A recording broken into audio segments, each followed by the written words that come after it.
The Walking Dead Season 7, Episode 6 is over, but we're just getting started here on The Walking Dead Live, the post-show recap. And now, here are the two guys who are down with PPP.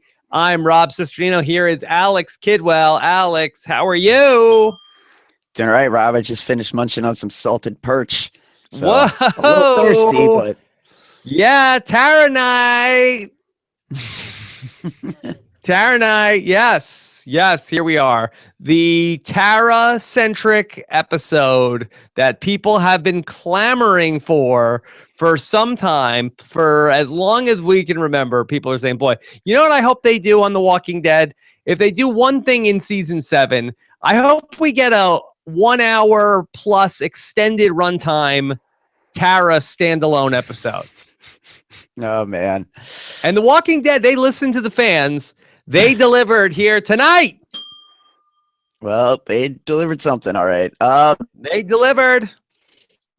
No, I think there were some people clamoring, wondering where Tara was all this time. We hadn't heard from Tara Heath in a while. I don't know that this needed to be a full standalone episode. No, you needed it. You needed it, and you know what? Honestly, they should have done 2 episodes on Tara. This wasn't enough 70 minutes on Tara. You needed it was tough to fit it all into one episode. That I would have been fine if they did the whole rest of the season on what Tara was doing. We're off sarcastic tonight. I'm off. I'm all in on the Walking Tara. So a lot to talk about here tonight in terms of Tara found a new colony and got separated from Heath, and then ultimately returned to Alexandria. So we're talking Tara here tonight on The Walking Dead post-show recap. Hashtag PSRecaps, taking your Tara-centric questions tonight. Don't want to hear about anybody else. This is Tara's night, and we're not taking it away from her, Alex. All right. I'm not. Maybe a Heath question. What about Eugene? He got in there at the end. Maybe a little bit. Maybe a Beatrice question. Maybe a Cindy question. Perhaps. Yeah. But that's it. We're talking Tara. All right. So yeah, fist bumps all around here tonight, right? I guess, unless you're, what was her name? Nadia, the leader of the colony. She doesn't know what that is. She doesn't know how to do that yet. Yeah, that Natania is her name. All right. So we're talking Tara here tonight. Just give me a big picture. What did you think about the Tara-centric episode? Pretty slow. I think people have been critical of pacing lately, and I don't know that this episode is going to cater to that growing vocal base of people who really enjoy The Walking Dead but aren't loving the speed at which it's progressing right now. Well, those people are wrong, because Alex Kidwell, in my mind, for my money, this is the best episode of all time of The Walking Dead. This episode had everything. It had a lot of Tara. I'll give you that. There was Tara. There was dried fish. There were sandwalkers. Yep. Bottles of water. Yeah, bottles of water. You had walkers coming at 2 different kinds of sand. You had construction sand and beach sand. Yes. Anyway, so yeah, I agree. The Tara episode was slow. I did feel like that if I'm gonna be kind, I feel like the episode did end in an interesting place. So what I thought was a very interesting turnabout was a little bit at not necessarily a twist at the end, but then the last conversation between Tara and Rosita is, boy, if we only had some guns, boy, then we could get payback on Negan. That's all we need. If we just had some guns, and lo and behold, the colony of what was it called? Oceanside colony. That they have a lot of guns. Negan did not clear out their armory. Nope. No, and he did not get their Olivia's log. For whatever reason, everyone seems to be living in shacks, but that armory the inside of it looked mighty pristine. They've got a pretty solid armory over in Oceanside. And so I do think that we ended up in a very interesting point where Tara, she makes this swear in the episode to Cindy about what is she going to do. And she's not going to tell anybody. Tara's like, why would I tell anybody? Why would I come back here? I think it's a very interesting point where if anybody knew about this armory, that they would come in there and take all of the weapons from Oceanside Colony, because God knows nobody there knows how to use a gun. That you had, here's Tara at like 20 paces, people with machine guns, and they went to sort of like stormtrooper shooting academy. Nobody can hit Tara with a machine gun from 30 feet away. Yeah, apparently Cindy is the only good shot in the entire encampment. She's the only one. Anybody else? I mean, were they trying to miss? I don't think so. Really, I mean, how is it possible that nobody could have hit Tara at any point during the many times they were firing weapons at Tara in this episode? I'm not sure. Alex. Yeah, I don't know. I mean, we didn't see Rachel actually take a shot. Maybe that little girl's one of their best shots as well. But no, they certainly, it seems like their best shots were killed and they escaped the remaining shots. Yeah. That's what they got now to work with, that group. So here's my question. So interesting. We had Tara on a run. She stumbles across a colony. They have lots of guns. Our people in Alexandria, we need guns. Negan has taken all the guns. So you have Tara with this interesting piece of information that she happens to know where all the guns are. Alex, my question to you is, did it need to be its own episode, this story? No, I don't think so. I think this is the kind of thing where you can point to, you know, like the time we spent with Spencer and Rosita. Could we have tightened up that episode and stuck this on there? And if that's an hour and a half, aren't we satisfied with the combined efforts? I think the biggest criticism of this season by a country mile has been the pacing. And again, it's very hard to justify this, even though I do appreciate that we're getting layering and depth on some characters that maybe we haven't gotten to this point. Mm-hmm. Yeah, I agree. I do feel like that that some people probably are going to really go nuts about the Tara only episode. I think it was fine to get this information. And again, I really like that we have Tara holding all the cards about where the guns could be. And you got to think that it's going to loom large down the road. But in terms of these last two episodes where we had everything going on with Negan, to spend an episode last week split between the hilltop and Carl roller skating with Enid, and then to do an all Tara episode here back to back, I feel so removed from all the momentum from Negan and the start of this season. Yeah, and I think this just really speaks to increasingly so, and we've touched on it in, you know, maybe on the stretch in season 6 a little bit, but increasingly so, and really never more so than now. The Walking Dead feels like a TV show that was a comic book first. And what that means to me really is it's like serialized. It's really made for a binge. I mean, this is the kind of show that's like a Netflix, you know, someone with Netflix on a weekend with nothing to do's dream. Because if you can fly through this hour and then move on to the next hour and move on to the next hour, I feel like this plays so much differently and so much better than what we're doing right now, which is like waiting a week for each thing. And I think ultimately what it just comes down to is that the people behind this show have made an executive decision where, are we going to, worry about satisfying people week to week, or are we just going to try to create a product as a season as a whole that will stand the test of time? And I think they've veered decidedly towards the second option. And, are they going to lose their core fans? Maybe they'll lose some people, but I would think that a lot of the diehard fans aren't going anywhere. And then, I think the people that'll find it and binge it, I think this is the kind of thing that maybe is more forgivable in that kind of a viewing scope. Yeah. It seems like there's a disconnect there somewhere along the way, because even The Walking Dead itself, and maybe at AMC, they knew nobody wanted a Tara-centric only episode. Maybe somebody did. Denise probably would have, Denise would have, but they promoted, we talked about it last week, where it was like they didn't give us next week on The Walking Dead. Here's Tara, talking to a bunch of women at some colony about their supply of fish that are dried up in newspapers. That was not given to us as what was coming up this season on The Walking Dead. They gave us instead a preview of in the next couple of weeks of Walking Dead. It was Rick, it was Negan, it was shooting and action. And I don't even know if they showed us Tara in the clip for what was coming up in this season of The Walking Dead.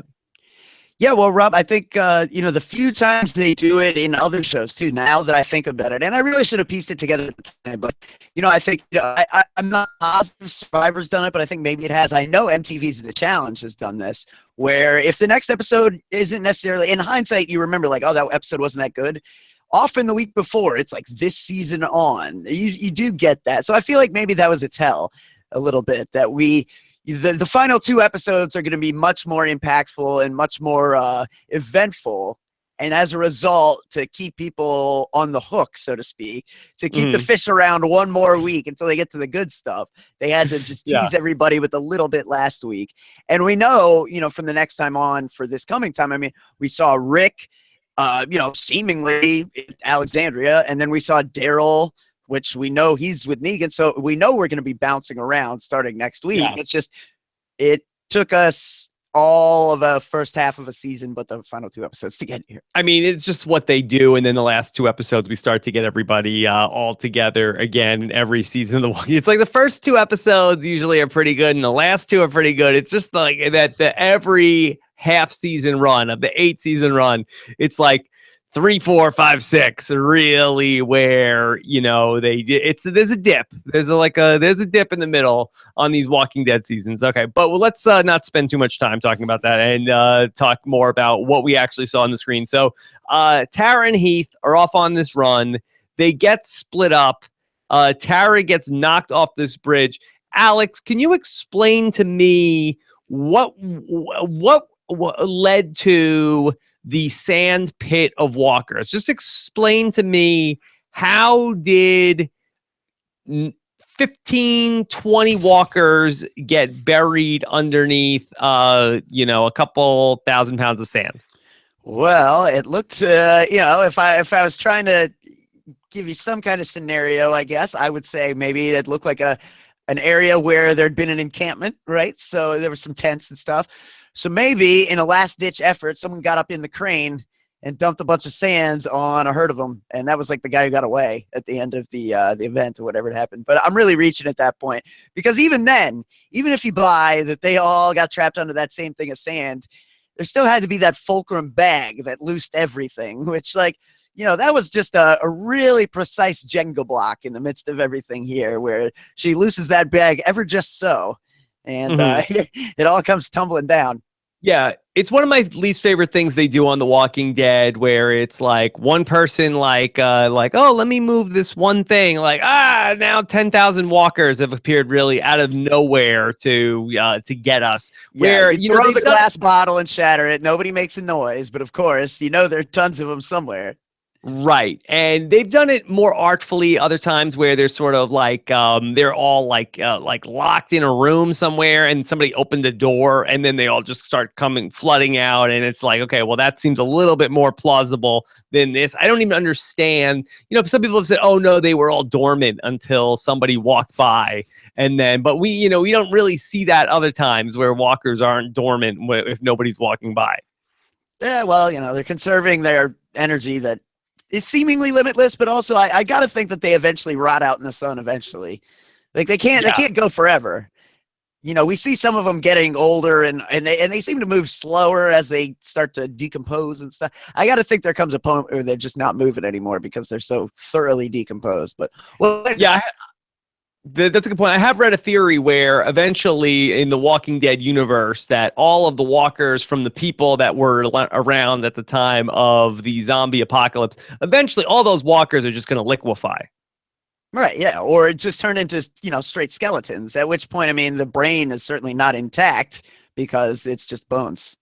Yes. So eventually, all the original walkers are going to probably just there's going to be nothing left. They'll just liquefy, turn to dust or whatever. But that's for probably, Walking Dead season 50.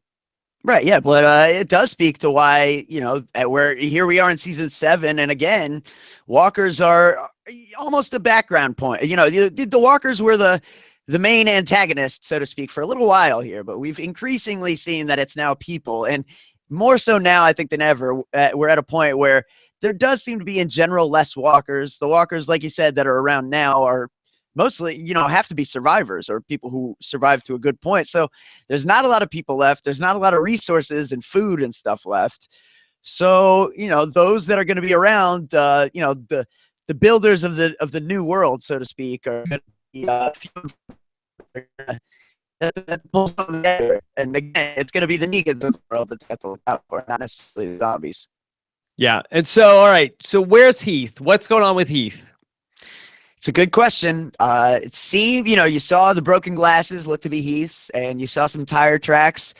Did the Saviors grab him? I mean, who else has, big tire track? That's all I can figure. Was that a truck of the Saviors? Did the Saviors have him? I mean, maybe we'll see him brought in with the new class of pledges, for as soon as Daryl's, getting initiated or whatever it is. I don't know. Okay, I'm not sure what that thing was with Daryl. I don't know how much leverage really Negan is going to have over the Alexandria crew with oh, we have Heath. What do you think of that?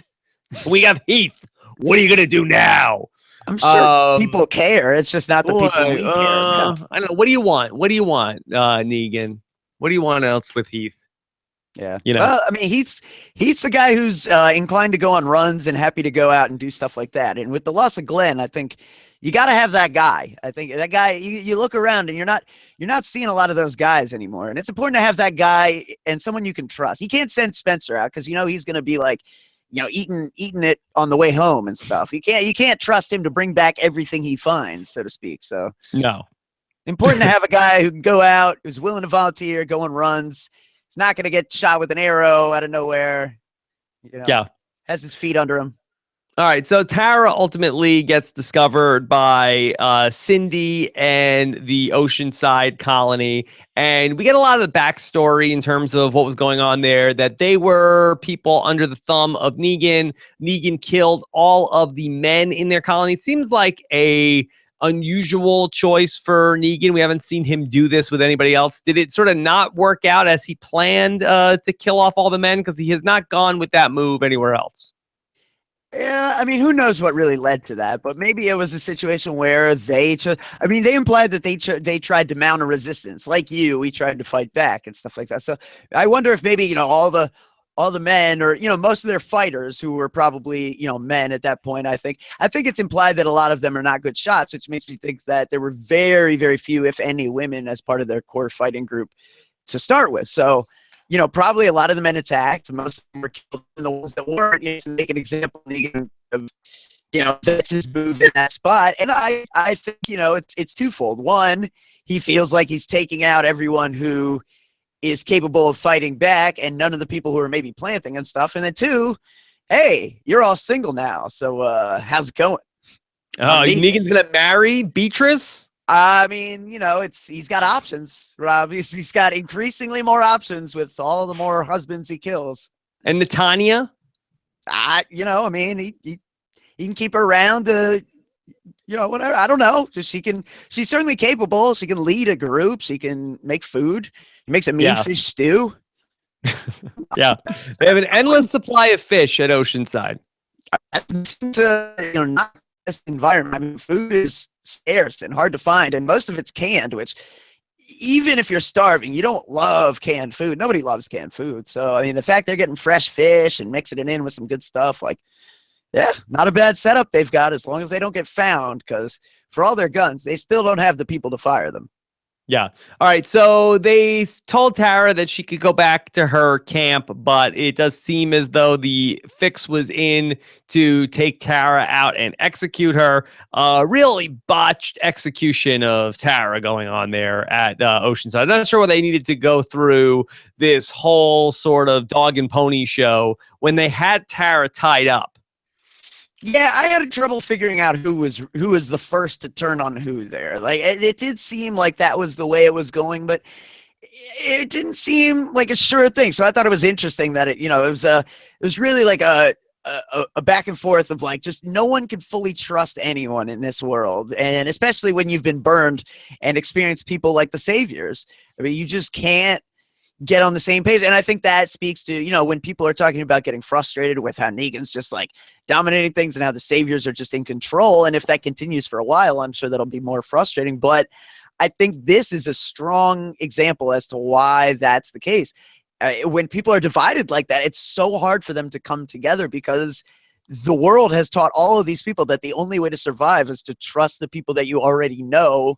And in doing so, it's not going to be easy to see groups collaborate and unite and figure out some kind of mutual effort, because obviously it seems easy on paper. I mean, we keep finding new groups, and Rick talked about not having the numbers, and here's more numbers. And even if these women can't shoot, well, there's your gun solution. And it just seems like, oh, okay, well, why don't they just go over there and get the guns and meet the kingdom people? But it's not that simple. I mean, we know so much more than any one person in this world currently now knows. I mean, Bergen has a piece of this puzzle, Rick has a piece of this puzzle, Tara has a piece of this puzzle, but we're the only ones as the audience who really have the complete set. Yeah. So do you feel like that the hit on Tara, was that sanctioned by Netanya?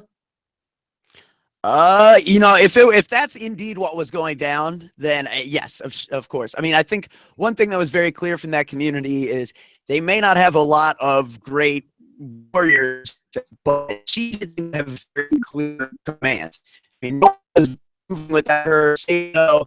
If someone was about to move, he said otherwise they stopped. So I mean, it did seem to be very, I would say, Rick levels of control. Certainly not the problems that the woman who was leading the hospital was having with her lieutenants. Mm-hmm, yeah. They're all on the same page for the most part, except for Cindy, who wants to see Tara get back to her people. Cindy on the bridge has a conversation with Tara where Tara is of the worldview. There are evil people. Cindy says there are not evil people. There are just people who sort of forgot what is good. Where do you stand in the Walking Dead worldview? What is your view of this universe that we are looking at? Are there bad people? Or is Negan, for instance, just a good person who has sort of lost his way? You know what? I think those uses people who have chosen to forget who they are. Yes. Who decide to forget who they are. And I don't think that's right. Because I think fundamentally there is a kind of mindset out there that is, self-gratifying in nature. I mean, I think there are definitely people out there who are fine getting ahead at the expense of other people and feel like that's the key and the path to success. So in that sense, that doesn't necessarily make you evil, but I think there are definitely people who have pursued that at any means, and that, can be considered morally or ethically unsound. But I think, when you talk about people who have been people who have been like on trial for war crimes and blame like their superior officers, I was just following orders. I think that's when you get into these interesting debates of like, at what level does culpability really fall, and who's really complacent versus actively malicious in the act of carrying out deeds that are universally recognized as immoral.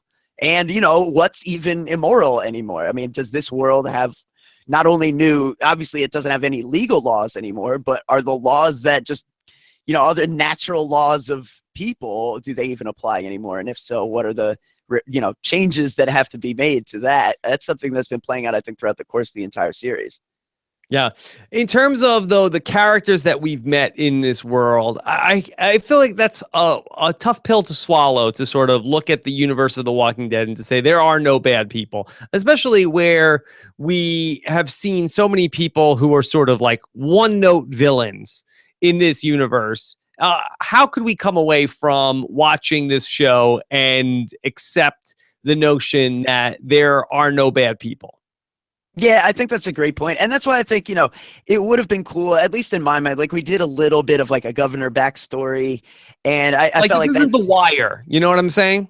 Right, right. But like, when we did the governor backstory, like we just went back to, him licking his wounds after the prison, but there actually is like and I would encourage anyone who finds it interesting to go find this, because obviously it's not going to spoil anything at this point. There is a comic arc out there that's like the origin story of the governor. And it's very interesting to see how this guy who like you talked about is a larger than life, over the top character, starts as kind of an everyman, because you do see this like descent into how a world that's so crazy does kind of bring out the crazy over the top personality, or like it creates it brings out certain sides of people. And like with the governor, he's like found an empowered version of him that people responded to, and the more people responded to it, the more it fed into the character and the more it grew.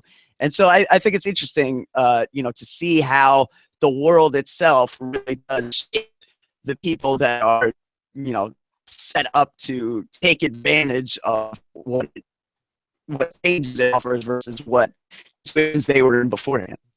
Okay. We saw where Tara got back together with Heath. She found a key card, PPP. Does that mean anything to you? No, I was a little confused by that. I guess if you turn it upside down, it's 666. And we're Mark of the beast. No idea. Yeah. It is post-apocalyptic situation, so who knows? PP Pants City. That's where Negan said he was gonna take everybody. That's true. I mean, yeah, I haven't seen Tara this interested in acronyms since Greatum. Greatum, yes, yes. I'm not sure what to make of that. Okay, Tara comes back. We see her interact with Eugene. That obviously she did not know what had happened to Denise, what had happened to what had happened to Abraham, what had happened to Glenn. Did you like that reaction? Yeah, I thought that was good. I mean, I think, it was nothing really needed to be said. It's like she got that Dr. Bobblehead clearly for Denise. That was her gift. You see Eugene's face, and I think that, and then like the shot of the bobblehead in her hand, and I think that kind of like tells you the conversation without seeing the conversation, which I'm big on. Yeah, I know, like that's the yada yada, as Seinfeld says. But didn't we have that? Didn't we already do that on an episode last season? I feel like that it was Sasha who came back, and that we did the same sort of thing last season.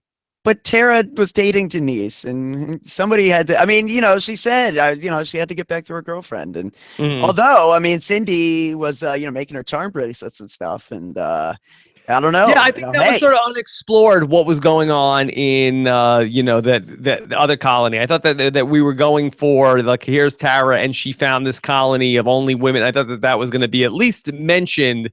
It was not.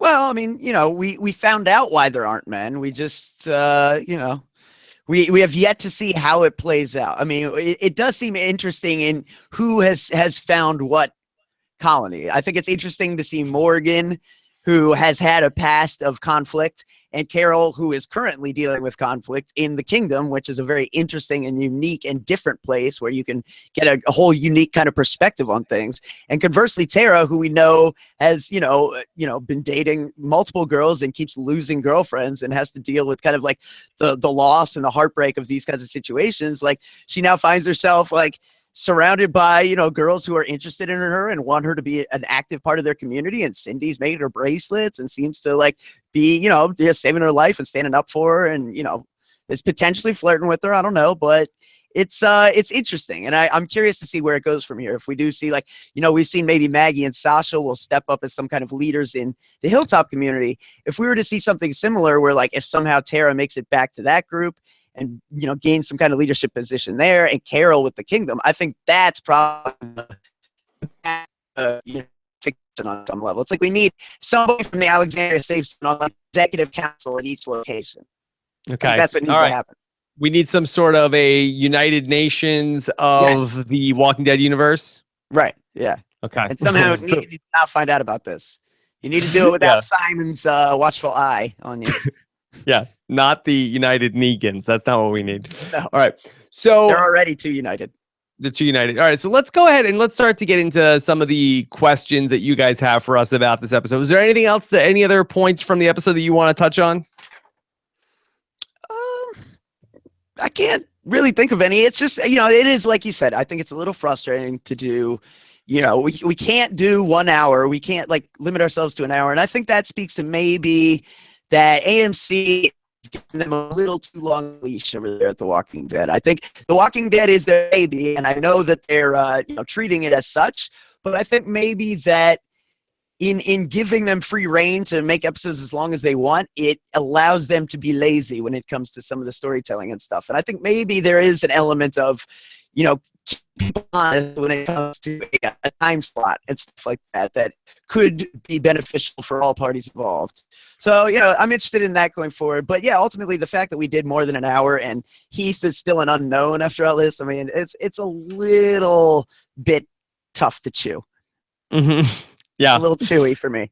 I'm sure we could get into a deeper discussion of, what the politics are between the show and the showrunner and the network, but I don't know if that's necessarily what people want us to get into. So I will save that for another day.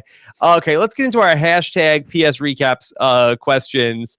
And this is, so we have several questions from you guys. You can also post questions in the chat as well. This is from Bradass TV. Wants to know, where did the one non-cement walker come from that just happened to look like Heath from behind? LOL. So did you think that was odd also that every other walker was sort of the sandy walker, sort of the same sort of drab color covered in sand, except for one in sort of the same outfit as Heath, also with the same exact haircut as Heath from the back. And it was like, no, you idiots, you captured their stunt doubles. Yeah, well, and then she turned around and she had a dress on and everything. So, all I could think of is like, man, not even close to Heath when she turned around. And then all I could think of was like, this is like a really bad profiling situation here. Yeah. So did you think that was... Where did she come from? No, yeah. I don't buy that at all. I don't know where she came from. There were none on the bridge. Right. And they uncovered the ones that were on the bridge and they were all sandy. And like they're confined in that area seemingly to a degree. I don't know where else they're, going or getting in from. And mighty convenient and just very curious all around. If Heath was picked up by Negan and the Saviors, do you think that potentially a Negan could have maybe done one of their practical jokes where maybe they might have thought, what if one of them, what if they from behind, they think that's that guy and it's not that guy. I feel like you're giving them way too much credit, but I don't care. I want to live in that world where they're that ridiculously, like, maliciously pranksterific. Like, that's fantastic. I really, really hope that's true. Okay. Let's get some more questions from the listeners. Hashtag PSRecaps. Alex, do you have any that you want to get into? What statements from the audience tonight? Sure. All right. So from Cabin Douche here, flipping birds or taking care of the flowers. Who is the aspect, Kale or Tara? I will say I don't think that Tara's little kid has killed anybody yet, but she hasn't been on watch duty like exclusively. Yeah, I would say that I'll go with Carol still. She could defend the kids better than Tara can. Yeah, but she taught them how to kill their sisters and then had to put them down herself. Is that really better? I think it's probably the same. Even Steven for me. Yeah, well, it's like the difference between trying and failing and just not having tried it. Yeah. This is a question from Tom in the chat, and this is pretty interesting. That Tom says there was something in the conversation at the dinner table in the subtext where it seemed like Cindy maybe had shot her mom by mistake. I hypothesized that was the non-sand walker. Is that possible that the Heath stunt double walker was actually Cindy's mom? I guess it's not impossible. However, I just feel like if that was Cindy's mom, wouldn't we have seen more of Cindy's people? Wouldn't we have seen a reaction from Cindy when she's over there by those walkers? I mean, where's Cindy's brother? I mean, it seems like there was like kind of a circumstance that resulted in the death of a lot of their people. And I don't know. I mean, they said like, yeah, we know where that is, and when they were talking about the bridge, it didn't seem like everyone was like, oh, not there. So I don't. I feel like that would be a bit too cute, Yeah. but not outside the realm of possibility. They go too cute more than once on this shows. I mean, if I mean, sharpshooter, if two sets of skates in that backpack last week aren't too cute, Rob, I don't know what it is. no, nothing was cuter than that. If sharpshooter Cindy might have been maybe gun shy about after killing her mom on that same bridge, boy, she wasn't hesitating with taking those shots really close to Tara's head as Tara was running away. Yeah, even a couple of those. It looked like I think Tara had that one. I don't know if you needed to risk that. But, even if you don't hit her, you could, really. I mean, she could go deaf in that ear. That's awfully close. You be careful. Yeah. And Tara, not exactly Darren Sproles in the open field. I mean, it seemed like there was some points where there was only like maybe 4 or 5 walkers where it seemed like Tara was like, running into contact, where I felt like that maybe a spin move or a juke probably gets her across the bridge. I mean, yeah, sure, she had a pack on, but the way she was moving was very slow and methodical. Very slow, very plodding, like really look, she doesn't shy away from the contact. Not exactly Ezekiel Elliott in her prime. And she just finished telling us how she loves to run, but that was right after we saw her just gasping for breath. And I know she rolled down the hill, but it seems like I don't want to be harsh. She had a rough couple of weeks, but it seems like maybe Tara's, her bark's a little bigger than her bite when it comes to her decathlon game at this point. Yeah. Okay. All right. Let's take some more questions. Cabin Douche also wants to know, was that Negan's stash of future wives? And if so, who would be his number 1 pick? I mean, what a douchey question from Cabin Douche. Well, what do you get what you pay for? Yeah. But I mean, it's Cindy, and it's not close, right?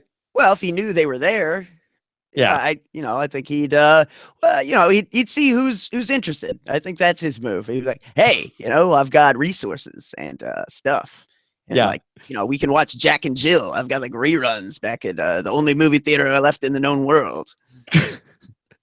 Fat Tyson Apostle wants to know. So we won't find out until what happened to Heath until 2017, right? Yeah, no chance that we find out what happened to Heath in these next 2 episodes, right? Do you want really to be spending time on that? Unless it's just like Heath strolls in, the way he just strolled in at the end, like, hey, finally made it. Boy, that was rough. That's fine with me. I think we can advance the plot. The problem is we never really invested too much time in Heath beyond the idea of, Heath is the new runner and Heath is going to be going out on missions. And he seems like a trustworthy guy. And, now he's going out with Tara, who we've basically gotten to a point where we finally really like her. I mean, although she's still not one of the core characters. So just by extension, we kind of sort of care about Heath. It's tough. Yeah, I'd be perfectly fine with Negan just showing up to Alexandria with like Heath's head, like, oh, Tara, did you lose something? I'd be fine with that. Yeah, okay. It's pretty gruesome, but yeah, it's not outside the realm of possibility. I can't do a Heath standalone episode next season, Alex. I can do a whole episode on what happened to Heath. Even if he finds the cheesemaker? No. That the chat is telling us that Heath is actually cast as the lead in 24 Legacy. So kudos to Heath for the big career role, but I'm totally fine with moving on from the character of Heath. Yep. Well, maybe it will be. To be honest, I think it would be more interesting if in The Walking Dead, I mean, knowing this is a world with no phones, no email, no internet, no way of really contacting someone, I think it would be kind of interesting if some people just, vanished. Like, wait, where did he go? Did he die? Did he find another place? Did somebody abduct him? Never know. But I think that would happen in that kind of a world, and it would probably be more frustrating than anything else to just never know. I think that would just eat at you. So I think it would be kind of a cool thing. I don't know that they'd ever actually do it because people like resolution, but the idea of just taking a character, even if it's not a main character, off the board unceremoniously and never explaining it. This is one of the rare shows I think I would be kind of intrigued by that. Yeah. Riot Maker wants to know, so Negan is okay with killing children. Does that mean Carl isn't safe after all? Is that any sort of an omen in terms of, okay, Negan killed all of the young men, 10 years and older? I didn't see any little boys running around, so I don't know necessarily where they are. But do you think that speaks to that Negan will kill Carl? Well, children or young men, what are we talking about? I mean, they're older than 10, Rob. So, hey, I'm just kidding. I think, yeah, the fact that he's doing that, I think Carl is certainly, we'd just be worried about Carl. We were already worried about Carl. If we weren't worried about Carl, we weren't paying attention because ill-advised for anyone to do this. And if Negan had him, I mean, that's just one more instrument and one more even like more powerful instrument he can use to torment Rick. So that's a given, I think. But yeah, just on top of that, Negan is he's not above much, clearly. Okay. I don't think we should put too much past this guy. All right, one more question for you, Alex. This is from @Lisa Danger on Twitter, the world's biggest Tara fan. She's been a Tara fan from way back when. She's been the one person clamoring for more Tara standalone. And she says, how does this Tara episode rank compared to the others this season? I say the best. Of course, I do that as the #1 Tara fan. Where do you rank this among the 6 episodes? It's probably one of the bottom 2 for me. But be definitive. Don't be a fancy fencerton on this. Where does this episode rank? Is this the worst? Is it not the worst? I think honestly, the fact that we did 90 minutes, didn't we do 90 minutes at the colony? No, I don't. Saviors. The episode the one where Negan came to Alexandria was the extended episode. That was the extended runtime, and this was also 70 minutes total. Yeah, this episode, I like that. I don't know. I felt like I was a little more intrigued by this ultimately than the Hilltop episode, I think. Mm-hmm. Well, then again, Simon was really good. Stephen Ogg's really good in that. So it's hard for me. I think, the problem with this episode is that there's very few characters. I mean, Tara is very good, but I think there's not a lot of real characters that just pop on the screen in this episode or jump, kind of to the imagination. I think with all the other ones, even if there was a lot of downtime, there was at least 1 or 2 characters who were A, new, and B, interesting. And, we may well get that from, Cindy may prove interesting. The little girl, Rachel's kind of interesting, but we didn't get enough dialogue yet, I don't think, to really establish if this is going to be a character that is, really interesting, or ultimately just, oh, that character just seems to go, oh, they're dead next week. So it's hard to really know at this point beyond Tara, which I got to say, it was kind of cool, though, to see Tara have carry an episode, basically, because that's what she did very well. And this episode, more than any other Walking Dead episode, I think endears you to Tara because you really get a sense for her personality in ways that you probably can't when she's just a supporting character in the group. I mean, Tara is great in the way that she kind of masks all her pain with, just quirky humor. And I really do appreciate that about the character, some of the subtle nuances there. I think between this week and last week's episode, I feel like that there were higher highs in last week's episode between the stuff with the Simon, Stephen Ogg stuff. And then also, you had Maggie, you had Sasha there. And, you have a big set piece with everybody coming out and Maggie runs over, a car with a tractor. So I think you had higher highs there. But I also had what I believe is the lowest low in 7 seasons of The Walking Dead in Carl and Enid roller skating. So I feel like me.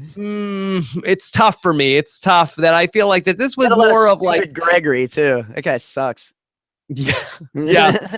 So even though it was a Tara standalone episode, I feel like that there was nothing that was overly offensive here. So I just feel like it's tough for me. It's tough. I'll say that this one was more of just a slow burn. But maybe last week was just was more of a high and low. Yeah, honestly, I meant to mention it earlier, but I have a deep appreciation for the fact that I know, based on that map, that they're right there on the Chesapeake Bay, or as they say in Maryland, Downey Ocean, hon. Yeah. Okay. All right. So, Alex, of course, on Wednesday, I will be checking back in with Josh Wigler on our feedback show. If you want to get your voicemails in, go to Rob has a website. I'm sorry, postshowrecaps.com/voicemail, or email your questions in TWD at postshowrecaps.com. Of course, you could also leave them as comments on this episode on postshowrecaps.com, and we will get them there as well. All right, Alex, you have a hashtag for tonight. Jake Larson on Twitter is suggesting Taran Sprawls. That is very inside football, I think. Yeah, I think that's like that's actually inside football. Yes, that's exactly what it is. One other funny tweet that we got here tonight from Brad Ass TV also suggested, I feel like I just watched The Walking Dead OTT. That was as exciting as the last week of Big Brother. Yeah. I can't argue with that assessment. Having been watching both religiously. Yes. Look, nobody's had it worse than you this week. All right. So, Alex, what's the hashtag? Something about Terra. It was a Terra episode. United States of Terra or something. I don't know. No, that's a show. We can't take that hashtag. We can't? Showtime will kill us. I don't know. Not as long as it's not United States of Terra. What about Terrorific? How about that? Terrorific? Or how about this? If you liked the episode, you said thumbs up, it was Terrorific. And if you hated it, it was terrible. Okay? Yeah. Let us know what you thought. Because you know what? Kurt Clark on Twitter told us, you know what? He liked it. There were other people, not as bad as I was afraid it was going to be. So I feel like that basically the review that I've seen from people is like, I mean, it wasn't bad for a Tara episode, but, it was not the episode that many Walking Dead fans expected to come in. And I think that maybe that might have been an issue with the messaging of what this episode was going to be on the part of AMC. Could be. Yeah. And I go back again to the idea that, if people, and what I had heard coming out of the last few episodes is this show's pacing has been really frustrating. Certainly this isn't going to appease that base. So next week we'll see how much bouncing around we do. We'll see how much, plot actually gets driven forward, and we'll see what people say after next week's episode. All right, so looking forward to getting into all that on the feedback show coming up this week. And then 1 week from tonight, Alex and I will be back to recap episode number 7 of The Walking Dead Season 7. Follow Alex on Twitter. He is at Alex Kidwell. I'm at Rob Cesternino. Josh Wigler is going to be having your Westworld episode 9 recap coming up as well on postshowrecaps.com and much, much more. So take it easy, everybody. We will see you next time. Take care.